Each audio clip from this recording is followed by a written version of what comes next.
Hi viewers, ಕರುನಾಟಕ ರುಚಿ ಕ್ರಿಯೇಷನ್ಸ್ಗೆ ಸ್ವಾಗತ. ನಾನಿವತ್ತು ವರಮಹಾಲಕ್ಷ್ಮಿ ದೇವಿಗೆ ಈಸಿಯಾಗಿ ಹೇಗೆ ಸೀರೆ ಉಡಿಸ್ಬೋದು ಅನ್ನೋದನ್ನು ನಿಮ್ಮೊಟ್ಟಿಗೆ ಶೇರ್ ಮಾಡ್ಕೊಳ್ತಾ ಇದ್ದೀನಿ. ಮೊದಲಿಗೆ ಸೀರೆಯನ್ನು ಹಾಡಿಕೊಂಡು ನಾವು ನಾರ್ಮಲಾಗಿ ಸೀರೆ ಉಟ್ಕೊಳ್ತೀವಲ್ಲ, ಆ ಕಡೆಯಿಂದ ಪ್ಲೀಟ್ಸನ್ನು ಮಾಡ್ಕೊಳ್ತಾ ಬರಬೇಕಾಗತ್ತೆ. 4 ಬೆರಳು ಅಗಲ ಆಗುವಷ್ಟು ನಾನಿಲ್ಲಿ ಪ್ಲೀಟ್ಸನ್ನು ಮಾಡ್ಕೊಂಡಿದ್ದೀನಿ. ಮುಕ್ಕಾಲು ಭಾಗ ಸೀರೆಯನ್ನು ನಾವಿಲ್ಲಿ ಪ್ಲೀಟ್ಸನ್ನು ಮಾಡ್ಕೋಬೇಕಾಗತ್ತೆ. ಒಂದು 15ರಿಂದ 20 ಪ್ಲೀಟ್ಸನ್ನು ನಾವಿಲ್ಲಿ ಮಾಡ್ಕೋಬೇಕು.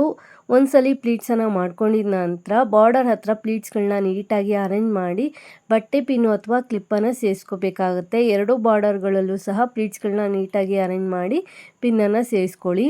ನಂತರ ಮಧ್ಯಭಾಗದಲ್ಲೂ ಸಹ ಪ್ಲೀಟ್ಸ್ಗಳನ್ನ ನೀಟಾಗಿ ಅರೇಂಜ್ ಮಾಡಿ ಪಿನ್ನನ್ನು ಸೇರಿಸ್ಕೋಬೇಕು. ಈಗ ಪ್ಲೀಟ್ಸ್ ಮಾಡ್ಕೊಂಡಿದ್ದಾಗಿದೆ. ಸೆರ್ಗ್ ಹೇಗೆ ಮಾಡೋದು ಅಂತ ನೋಡೋಣ.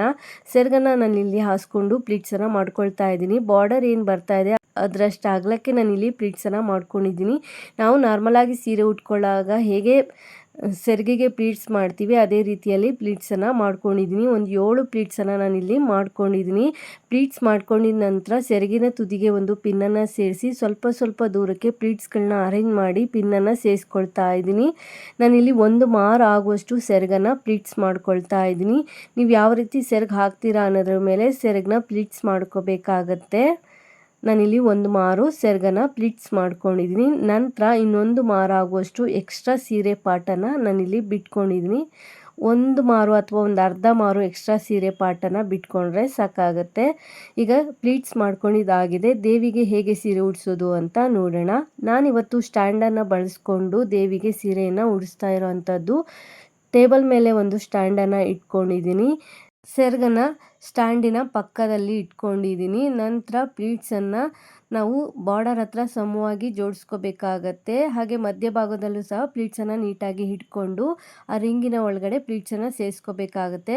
ನಾನು ಪ್ಲೀಟ್ಸಿನ ಬ್ಯಾಕ್ ಸೈಡ್ ಇರುವಂಥ ಸೀರೆ ಪಾರ್ಟನ್ನು ರಿಂಗಿನ ಮೇಲ್ಗಡೆಯಿಂದ ತೊಗೊಂಡೋಗಿ ಹೊರಭಾಗಕ್ಕೆ ಸೇರಿಸ್ಕೊಂಡಿದ್ದೀನಿ. ನಂತರ ಪ್ಲೀಟ್ಸಿನ ತುದಿ ಏನು ಬರ್ತಾ ಇದೆ ಆ ತುದಿಯನ್ನು ರಿಂಗಿನ ಒಳಗಡೆಗೆ ನಾನಿಲ್ಲಿ ಸೇರಿಸ್ಕೊಳ್ತೀನಿ. ಲೆಂತ್ ನೋಡಿಕೊಂಡು ಎಕ್ಸ್ಟ್ರಾ ಇರುವಂಥ ಸೀರೆ ಪಾರ್ಟನ್ನು ರಿಂಗಿನ ಒಳಗಡೆಗೆ ಸೇರಿಸ್ಕೋಬೇಕಾಗತ್ತೆ. ನಾನು ಏನು ರಿಂಗ್ ಇಟ್ಕೊಂಡಿದ್ದೀನಿ, ಸ್ಟ್ಯಾಂಡ್ ಏನು ಇಟ್ಕೊಂಡಿದ್ದೀನಿ ಅದರ ಲೆವೆಲ್ಗೆ ಪ್ಲೀಟ್ಸನ್ನು ನಾನಿಲ್ಲಿ ಇಟ್ಕೊಂಡಿದ್ದೀನಿ. ಹಾಗೆ ರಿಂಗಿನ ಸುತ್ತ ಪ್ಲೀಟ್ಸನ್ನು ಅಲ್ಲಿ ಅರೇಂಜ್ ಮಾಡಿಕೊಂಡು ನಂತರ ಬಾರ್ಡರ್ ಹತ್ರ ಪ್ಲೀಟ್ಸ್ಗೆ ಹಾಕಿರುವಂಥ ಪಿನ್ನನ್ನು ರಿಮೂವ್ ಮಾಡಿ ಪ್ಲೀಟ್ಸ್ಗಳನ್ನ ಅಲ್ಲಿ ಸ್ಪ್ರೆಡ್ ಮಾಡ್ಕೊಳ್ತಾ ಇದ್ದೀನಿ. ಒಂದರ ಪಕ್ಕ ಒಂದು ಪ್ಲೀಟ್ಸ್ ಅನ್ನೋದು ಬರಬೇಕು. ಹಾಗೆ ರಿಂಗಿನ ಸುತ್ತ ನಾವಲ್ಲಿ ಪ್ಲೀಟ್ಸ್ಗಳನ್ನ ಸ್ಪ್ರೆಡ್ ಮಾಡ್ಕೋಬೇಕಾಗತ್ತೆ. ನೀಟಾಗಿ ಪ್ಲೀಟ್ಸ್ ಅನ್ನೋದು ಸ್ಪ್ರೆಡ್ ಮಾಡ್ಕೊಳ್ಳಿ. ಉದ್ದ ಗಿಡ್ಡ ಆಯಿತು ಅಂದರೆ ರಿಂಗಿನ ಹತ್ರ ಅಲ್ಲಿ ನಾವು ಎಳ್ಕೊಂಡು ಸರಿ ಮಾಡಿಕೊಂಡು ಎಕ್ಸ್ಟ್ರಾ ಇರೋ ಅಂಥದ್ದನ್ನು ರಿಂಗಿನ ಒಳಭಾಗಕ್ಕೆ ಸೇರಿಸ್ಕೋಬೇಕು. ಹಾಗೆ ಫ್ರಂಟ್ ಭಾಗದಲ್ಲಿ ನೀಟಾಗಿ ಕಾಣೋ ರೀತಿಯಲ್ಲಿ ಪ್ಲೀಟ್ಸ್ಗಳನ್ನ ಅರೇಂಜ್ ಮಾಡ್ಕೊಳ್ಳಿ. ನೀಟಾಗಿ ಎಲ್ಲ ಪ್ಲೀಟ್ಸ್ಗಳ್ನೂ ಒಂದರ ಪಕ್ಕ ಒಂದು ಬರೋ ರೀತಿಯಲ್ಲಿ ಅರೇಂಜ್ ಮಾಡ್ಕೊಂಡ ನಂತರ ಕಾಲ್ಗಳನ್ನ ನಾವಿಲ್ಲಿ ಫಿಕ್ಸ್ ಮಾಡ್ಕೋಬೇಕಾಗತ್ತೆ. ನಾನಿಲ್ಲಿ ಕಾಲ್ಗಳನ್ನ ರಿಂಗಿನ ಪಕ್ಕದಲ್ಲಿ ಕೊಟ್ಟಿರುವಂತಹ ಕಂಬಿ ಏನು ಬರುತ್ತೆ ಆ ಕಂಬಿಗೆ ಕಟ್ಕೊಳ್ತಾ ಇದ್ದೀನಿ. ತೊಡೆ ಭಾಗದಲ್ಲಿ ಒಂದು ದಾರ ಹಾಕಿ ಕಟ್ಕೊಂಡಿದ್ದೀನಿ. ಹಾಗೆ ಮೊಣಕಾಲಿನ ಭಾಗದಲ್ಲೂ ಸಹ ದಾರ ಹಾಕಿ ನಾನಿಲ್ಲಿ ಕಟ್ಕೊಳ್ತಾ ಇದ್ದೀನಿ.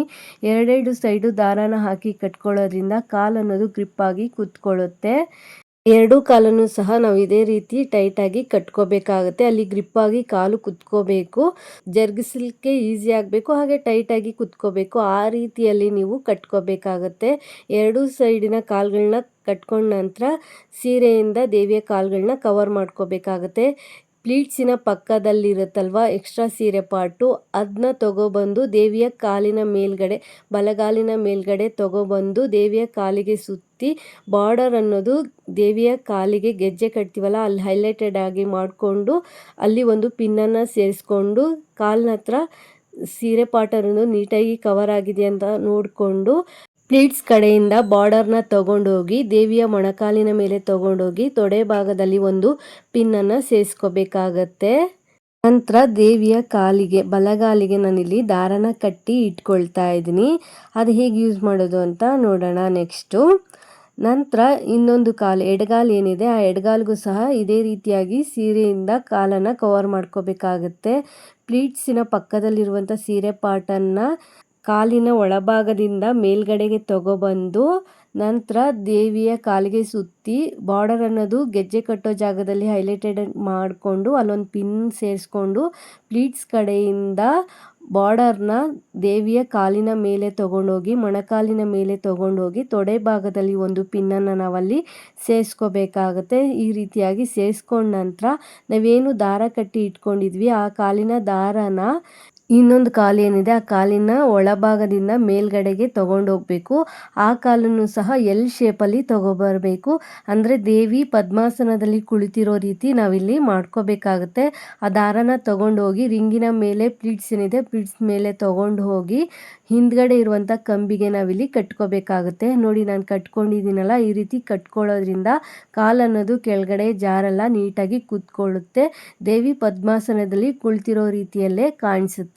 ನಂತರ ಕಾಲಿನ ಕೆಳಗಡೆ ಇರುವಂತಹ ಪ್ಲೀಟ್ಸ್ಗಳನ್ನ ಮತ್ತೊಮ್ಮೆ ನೀಟಾಗಿ ಅರೇಂಜ್ ಮಾಡ್ಕೋಬೇಕು.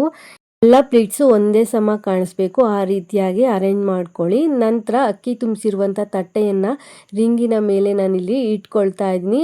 ಅಲ್ಲಿ ದಾರ ಏನು ಕಾಣಿಸ್ತಾ ಇದೆ ನಾವು ಕಾಲಿಗೆ ಕಟ್ಟಿರೋದನ್ನ ಅದು ಪ್ಲೀಟ್ಸಿಂದ ಅಲ್ಲಿ ಕವರ್ ಮಾಡ್ಕೊಂಡಿದ್ದೀನಿ. ಹಾಗೆ ಕವಚಗಳಿದ್ದರೆ ದೇವಿಯ ಕಾಲುಗಳಿಗೆ ಕವಚಗಳು ಹಾಗೆ ಗೆಜ್ಜೆಗಳಿದ್ದರೆ ಗೆಜ್ಜೆಗಳನ್ನ ನೀವಿಲ್ಲಿ ಸೇರಿಸ್ಕೋಬಹುದು.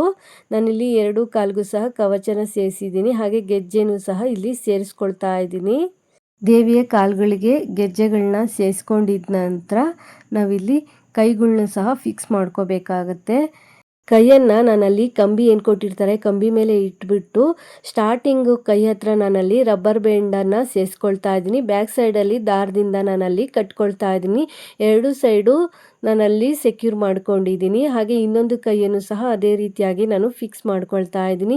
ಎಲ್ ಶೇಪಲ್ಲಿರುವಂಥ ಕೈಯನ್ನು ನಾನಲ್ಲಿ ಸ್ಟಿಚಿಂಗ್ ಬಿಚ್ಚಿಬಿಟ್ಟು ಅದನ್ನ ಸ್ಟ್ರೈಟ್ ಮಾಡ್ಕೊಂಡಿದ್ದೀನಿ. ಸ್ಟ್ರೈಟಾಗಿರುವಂಥ ಕೈ ಇದ್ದರೆ ನಾವು ಸ್ಟ್ರೈಟಾಗಿ ಯೂಸ್ ಮಾಡ್ಕೋಬಹುದು. ನಾನಿಲ್ಲಿ ಎಲ್ ಶೇಪ್ ಅದು ನೀಟಾಗಿ ಕಾಣಿಸ್ತಿರ್ಲಿಲ್ಲ ಅಂತ ಬಿಚ್ಚಿಬಿಟ್ಟು ಈ ರೀತಿ ಮಾಡ್ಕೊಂಡಿದ್ದೀನಿ. ಹಾಗೆ ಕಳಶದ ಬಿಂದಿಗೆಯನ್ನು ಅಕ್ಕಿ ತುಂಬಿಸಿರುವಂಥ ತಟ್ಟೆ ಮೇಲೆ ಇಟ್ಕೊಳ್ತಾ ಇದ್ದೀನಿ. ಕಳಶದ ಬಿಂದಿಗೆಯನ್ನು ಬ್ಲೌಸ್ ಪೀಸಿಂದ ಕವರ್ ಮಾಡ್ಕೊಂಡಿದ್ದೀನಿ. ಹಾಗೆ ಕಡ್ಡಿಯನ್ನು ಕಟ್ಟಿ ಇಟ್ಕೊಂಡಿದ್ದೀನಿ. ಕಡ್ಡಿಗೂ ಸಹ ಬ್ಲೌಸ್ ಪೀಸಿಂದ ಕವರ್ ಮಾಡ್ಕೊಂಡಿದ್ದೀನಿ. ಸೆರಗನ್ನು ಹಿಂಭಾಗದಿಂದ ಮುಂದಕ್ಕೆ ತಗೊಬಂದು ಎಡಗಡೆ ಭುಜದ ಮೇಲೆ ನಾವಿಲ್ಲಿ ಸೇರಿಸ್ಕೋಬೇಕಾಗತ್ತೆ. ಸೇರಿಸ್ಕೊಂಡು ಎಡಗಡೆ ಭುಜದ ಮೇಲೆ ಪ್ಲೀಟ್ಸನ್ನು ಸ್ಪ್ರೆಡ್ ಮಾಡಿ ಒಂದು ಬಟ್ಟೆ ಪಿನ್ನನ್ನು ಸೇರಿಸ್ಕೋಬೇಕು. ನಂತರ ಪ್ಲೀಟ್ಸ್ಗೆ ಹಾಕಿರುವಂತಹ ಪಿನ್ನನ್ನು ರಿಮೂವ್ ಮಾಡಿಬಿಟ್ಟು ದೇವಿಯ ಚೆಸ್ಟ್ ಭಾಗದಲ್ಲಿ ಪ್ಲೀಟ್ಸ್ಗಳನ್ನ ನಾವಲ್ಲಿ ಸ್ಪ್ರೆಡ್ ಮಾಡ್ಕೋಬೇಕಾಗುತ್ತೆ. ನಾವು ಹೇಗೆ ಸೀರೆ ಉಟ್ಕೊಂಡಾಗ ಪ್ಲೀಟ್ಸನ್ನು ಸ್ಪ್ರೆಡ್ ಮಾಡ್ಕೊಳ್ತೀವಿ ಅದೇ ರೀತಿಯಲ್ಲಿ ದೇವಿಗೂ ಸಹ ಪ್ಲೀಟ್ಸ್ಗಳನ್ನ ನಾವಿಲ್ಲಿ ಸ್ಪ್ರೆಡ್ ಮಾಡ್ಕೋಬೇಕಾಗತ್ತೆ.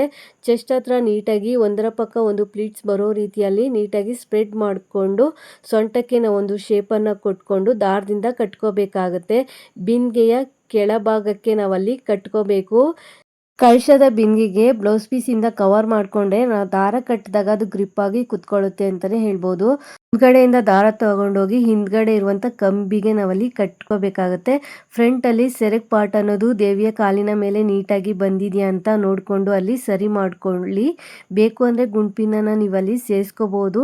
ತೊಡೆ ಭಾಗದಲ್ಲಿ ನೀಟಾಗಿ ಕಾಣಿಸ್ಬೇಕು. ಹಾಗೆ ಮೊಣಕಾಲಿನ ಮೇಲೆ ಸೆರಗ್ ಪಾರ್ಟ್ ಅನ್ನೋದು ನೀಟಾಗಿ ಬಂದಿರಬೇಕು, ಆ ರೀತಿ ನೋಡ್ಕೊಳ್ಳಿ.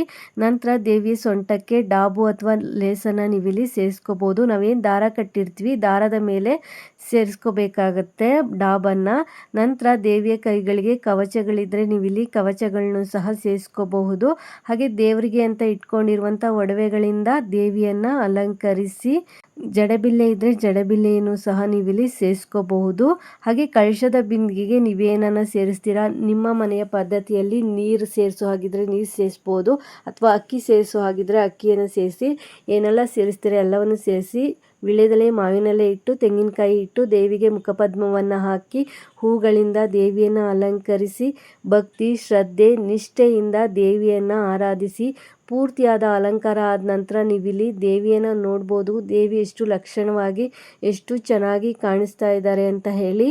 ಈ ವಿಡಿಯೋ ಏನಾದರೂ ನಿಮಗೆ ಇಷ್ಟ ಆಯಿತು ಅಂದರೆ ಒಂದು ಲೈಕ್ ಕೊಡಿ. ಹೊಸದಾಗಿ ಯಾರೆಲ್ಲ ಚಾನಲ್ ನೋಡ್ತಾ ಇದ್ದೀರಾ ಚಾನಲ್ನ ಸಬ್ಸ್ಕ್ರೈಬ್ ಮಾಡ್ಕೊಂಡು ನೋಡಿ. Thanks for watching this video.